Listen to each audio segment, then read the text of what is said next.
Em cada questão, uma resposta.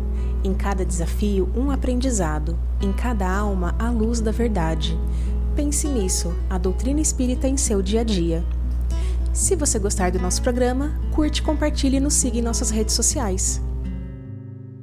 Prezados ouvintes, companheiros que acompanham a nossa Rádio Meimei, estamos de volta, cumprimentando a todos, desejando muita paz à família, a vocês todos, e que mais uma vez aqui possamos nos entender, buscando um tema que atenda às nossas necessidades de aprendizado e de reflexão. Em doutrina espírita não se acredita que haja mestres. Nosso único mestre é Jesus. Mas todos nós somos estudiosos, somos aprendizes da doutrina. Estamos aprendendo sempre. Ninguém é melhor que ninguém. E os espíritas não se julgam melhores do que nenhum outro segmento da sociedade, nenhum segmento religioso, filosófico ou científico.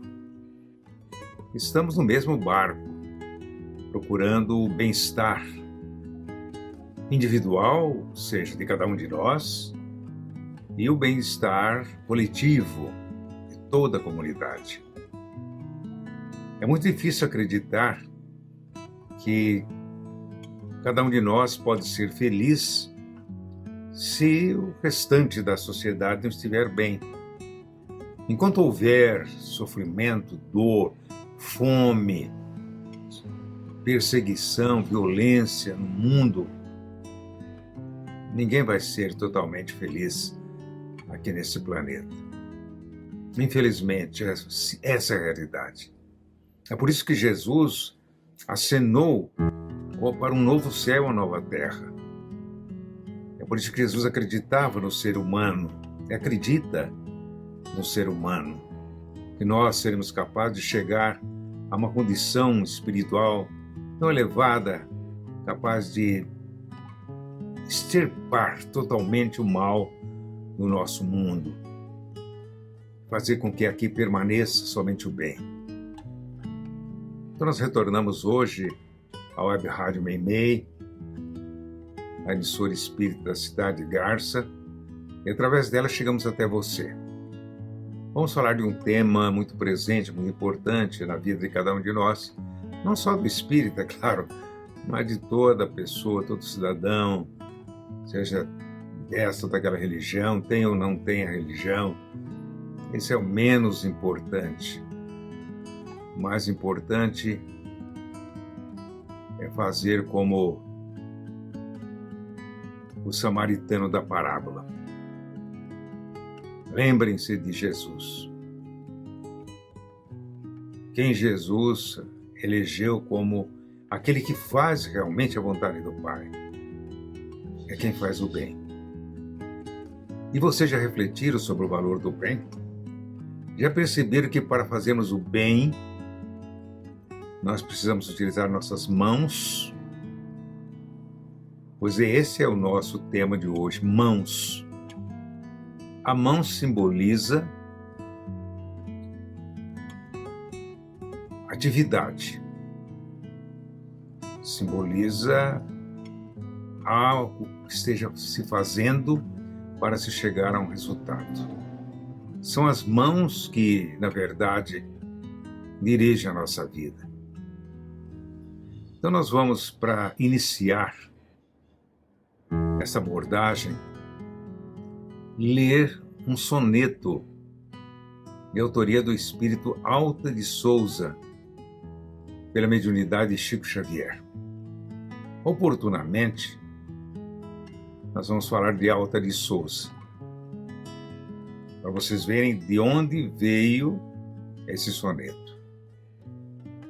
Preste atenção, diz o soneto: harpas de amor tangendo de mansinho, a música do bem ditosa e bela. As mãos guardam a luz que te revela a mensagem de paz e de carinho. Não te digas inútil ou sozinho, na existência mais triste ou mais singela. Nas mãos todo um tesouro se encastela, derramando-se em bênçãos no caminho. Ara, semeia, tece, afaga, ajuda. Mãos no trabalho são a prece muda e nosso coração vencendo espaços. E aprendendo com o Cristo, ante o futuro, tuas mãos, como servas do amor puro, são estrelas fulgindo nos seus braços.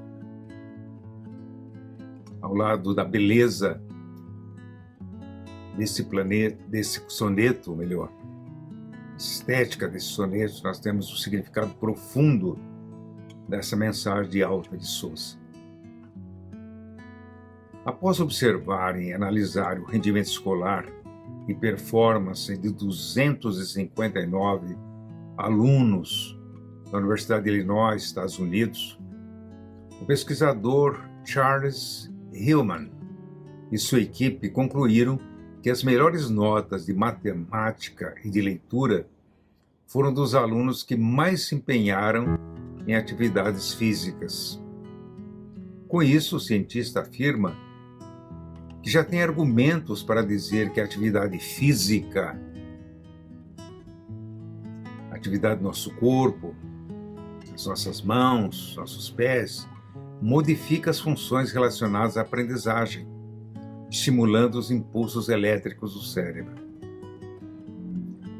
Um outro estudo, desta feita na Universidade de Califórnia, também nos Estados Unidos, sobre a responsabilidade da psicóloga Sonia Lyubomirsky, pediu aos participantes que praticassem ações gentis durante 10 semanas. Entenderam? Eles deveriam praticar gentileza durante 10 semanas. Todos registraram um aumento na felicidade durante o estudo. Os que praticaram ações variadas, como oferecer para ajudar a lavar a louça, fazer elogios ou segurar a porta aberta para um estranho passar, registraram níveis mais altos e prolongados de felicidade, em comparação com os que repetiram sempre a mesma atitude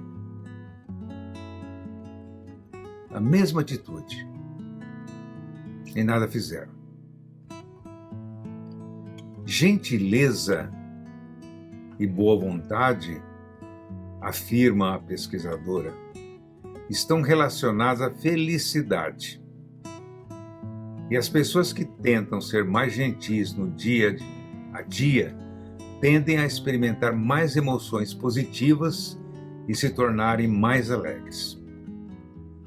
O mecanismo que explica essa relação foi mais esclarecido por um estudo que veio posteriormente e que foi realizado na Universidade Hebraica, em Israel, no ano de 2005. A gentileza está ligada ao gene que libera uma substância chamada dopamina, neurotransmissor que proporciona bem-estar.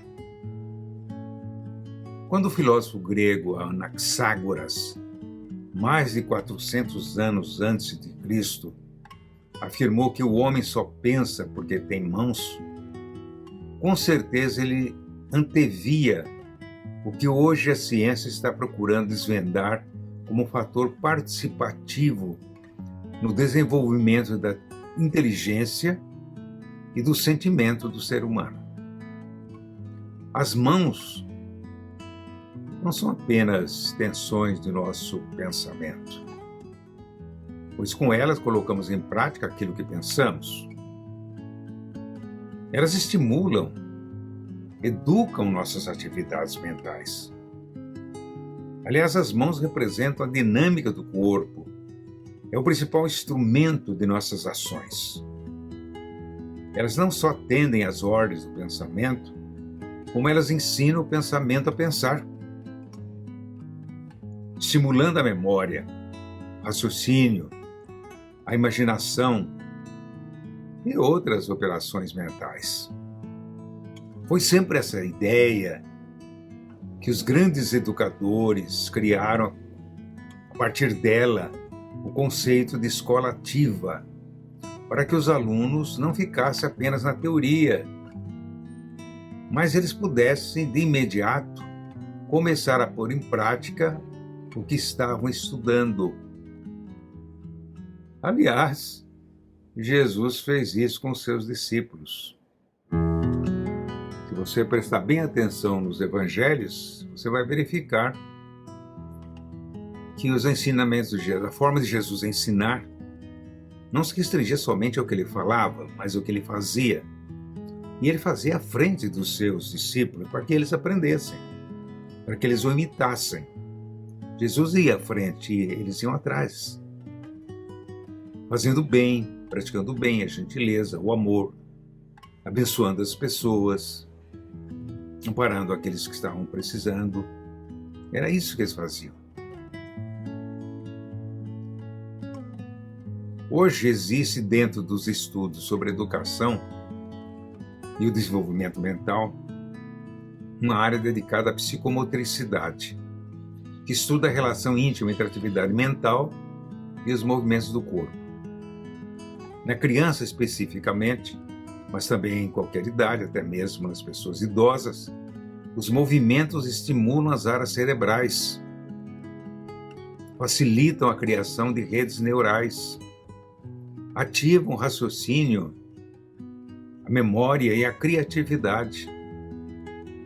É por isso que a natureza criou mecanismos que fazem com que a criança seja sempre ávida de movimentar-se de forma intensa e constante.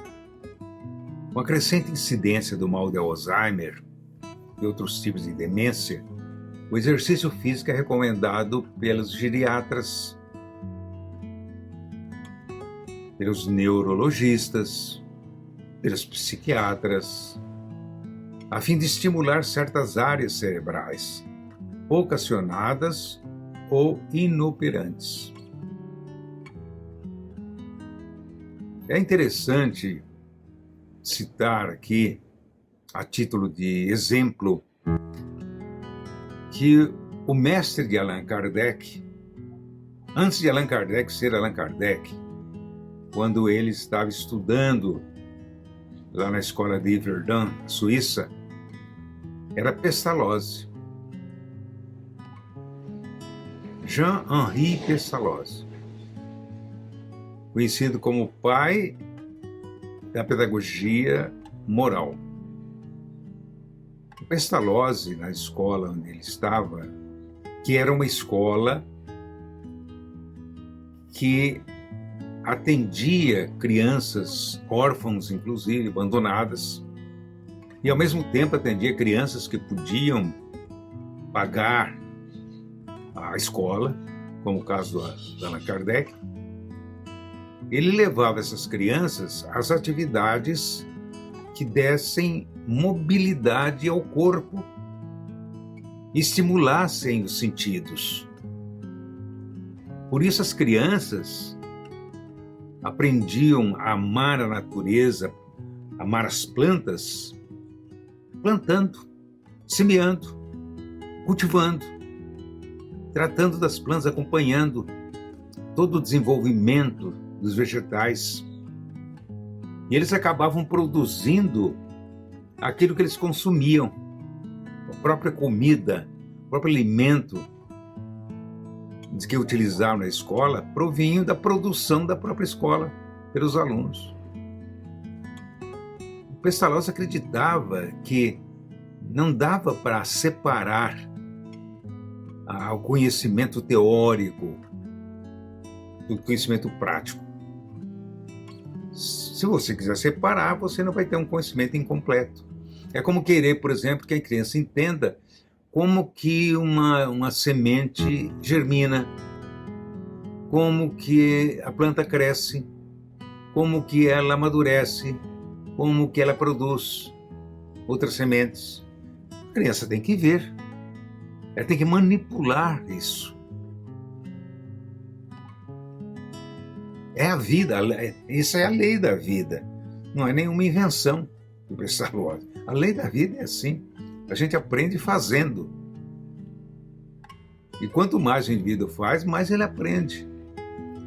Aliás, a maior parte realmente do conhecimento nosso, ou seja, do domínio que nós temos sobre a vida, foi o que nós aprendemos na vida, no dia a dia da nossa vida, fazendo. A escola dá a teoria. As escolas atuais, elas não têm essa visão assim, de escola ativa, voltada para a atividade, a não ser escolas técnicas, né? Os cursos técnicos. Um aluno vai fazer enfermagem, ele tem que ter estágio de enfermagem, fazer medicina, estágio de medicina, fazer mecânica, tem que ter estágio de mecânica. Qualquer área de estudo e conhecimento, ele vai ter que fazer o estágio para poder realmente educar o seu corpo na utilização desses meios que lhe dão o domínio sobre aquele tipo de ação que ele está desenvolvendo. Jesus fazia questão de colocar seus discípulos à frente dele, para atuar em favor das pessoas que necessitavam. Hoje se fala as pessoas em condição de vulnerabilidade. Vulnerável é aquele que é atingido, né? É fraco. Então, os vulneráveis são os necessitados. Logo, a escola de Jesus era uma escola ativa, voltada para a atividade, voltada para o uso das mãos, principalmente. Por isso, seus discípulos podiam praticar a gentileza, estimular as mãos, educar-se espiritualmente, vivenciando a alegria de servir. É de Jesus que colhemos a lição de que, para ser bom, é necessário fazer o bem. Para ser bom, é necessário fazer o bem. Para fazer a caridade, é indispensável movimentar o corpo. Para se ter Deus no coração, é preciso se entregar ao exercício do bem ao semelhante. Nesse mesmo sentido, a Madre Teresa de Calcutá, que todo mundo ouviu falar, uma dos espíritos mais evoluídos que estiveram conosco, que se dedicava realmente ao próximo, sem nenhum interesse pessoal, a Madre Teresa de Calcutá, uma das expressões mais elevadas da caridade sobre o planeta Terra, deixou-nos o seguinte lembrete: é mais sagrada a mão que ajuda do que a boca que ora. É mais sagrada a mão que ajuda do que a boca que ora. Quando você está ajudando alguém, quando você está estendendo a mão para alguém, aquele ato é mais do que uma prece, é mais do que uma oração. Aquele ato é um encontro com Deus. Pense nisso. Pense nisso. A palavra caridade vem do latim caritas, quer dizer ser solidário em relação a todos, principalmente em relação àqueles que mais precisam de ajuda. Tal palavra, por sua vez, traduz o real sentido da palavra amor, que Jesus utilizou do grego agape, ser solidário, ser fraterno, que traduz com precisão o amor a que ele se referiu. Portanto, meus caros amigos, isso não é invenção nossa, isso é realidade da vida. O mundo precisa de nós. Por isso estamos aqui. Por isso que Deus nos colocou nesse planeta. Cada um de nós, seja em qual condição se encontra, não nasceu aqui simplesmente para viver a sua vida independente dos outros. Pelo contrário, cada um nasceu para dar alguma coisa para a humanidade. Tem um papel nos planos divinos. Para melhor informação de todos, os evangelhos foram escritos originariamente em grego, língua que Paulo de Tarso entendia ser capaz de difundi-lo pelo mundo civilizado da época.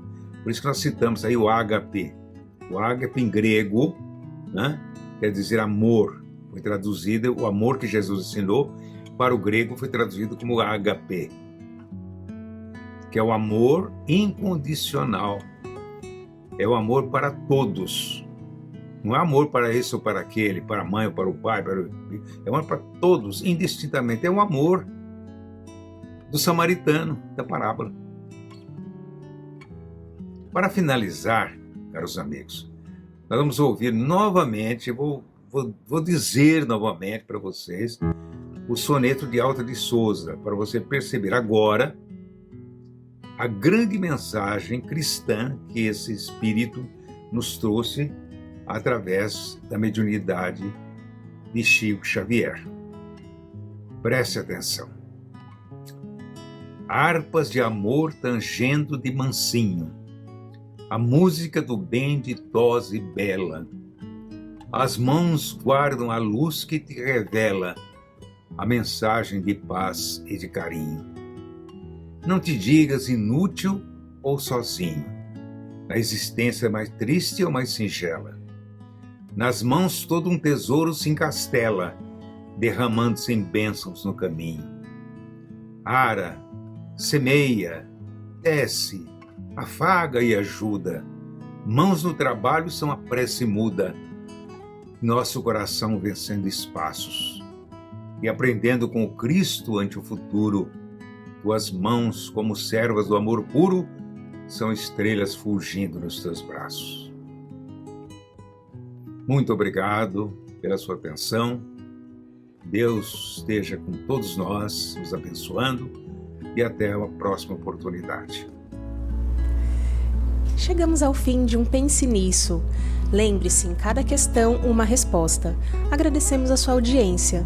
Nosso encontro é toda terça às 9 horas da manhã com um novo tema.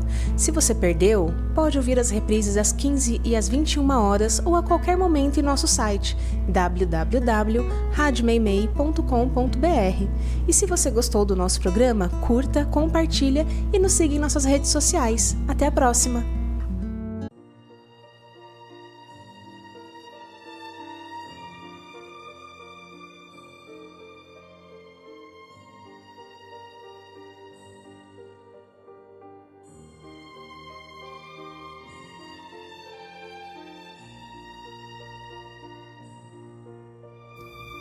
Queridos amigos, em sintonia com o plano maior, vamos realizar e vivenciar o nosso Evangelho no lar. Permitir que os nossos pensamentos se conectem a algo sublime para acolhermos os emissários de luz e amigos celestiais que vêm em nosso auxílio, trazendo a paz e o equilíbrio de que tanto necessitamos para o nosso crescimento espiritual. Do livro Sinal Verde, Apresentações. Em se vendo o objeto de apresentação, não deve enunciar seus títulos e lances autobiográficos, mas, se você apresenta alguém, é justo que lhe decline o valor sem afetação. Diante de algum apontamento deselegante para com os ausentes, recorde o impositivo do respeito e da generosidade para com eles. Nunca é impossível descobrir algo de bom em alguém ou em alguma situação para o comentário construtivo. Qualquer criatura que se mostre necessitada de pedir-lhe um favor é um teste para a sua capacidade de entendimento e para os seus dotes de educação. Um mendigo é um companheiro no caminho a quem talvez amanhã tenhamos de solicitar apoio fraterno. A criança desprotegida que encontramos na rua não é motivo para revolta ou exasperação, e sim um apelo para que trabalhemos com mais amor pela edificação de um mundo melhor. Não adianta reprimenda para o irmão embriagado, de vez que ele, por si mesmo, já se sabe doente e menos feliz. Toda vez que você destaque o mal, mesmo inconscientemente, está procurando arrasar o bem. Não critique, auxilie. Para qualquer espécie de sofrimento, é possível dar migalha de alívio ou de amparo, ainda quando semelhante migalha não passe do sorriso de simpatia e de compreensão. André Luiz. Senhor, ensina-nos a orar sem esquecer o trabalho, a dar sem olhar a quem, a servir sem perguntar até quando, a sofrer sem magoar seja quem for, a progredir sem perder a simplicidade, a semear o bem sem pensar nos resultados, a desculpar sem condições, a marchar para a frente sem contar os obstáculos, a ver sem malícia, a escutar sem corromper os assuntos, a falar sem ferir, a compreender o próximo sem exigir entendimento, a respeitar os semelhantes sem reclamar consideração, a dar de nós mesmos, além da execução do próprio dever, sem cobrar taxas de reconhecimento. Senhor, fortalece em nós a paciência para com as dificuldades dos outros, assim como precisamos da paciência dos outros para com as nossas próprias dificuldades. Ajuda-nos para que a ninguém façamos aquilo que não desejamos para nós. Auxilia-nos, sobretudo, a reconhecer que a nossa felicidade mais alta será, invariavelmente, aquela de cumprir seus desígnios onde e como queiras, hoje, agora e sempre. Que assim seja. Finalizamos a mais um Evangelho no Lar. Agradecidos a Deus, o nosso Criador, a Jesus, médico de homens e de almas, e a Maria de Nazaré, nossa mãe amorada, por todas as bênçãos recebidas. Que a paz e a fraternidade seja emanada por toda a atmosfera terrestre como raios de luz através de nossas vibrações, nesse momento tão sublime de mentes conectadas pela vitória do bem. Fiquem todos com Jesus e até amanhã, se Deus assim o permitir.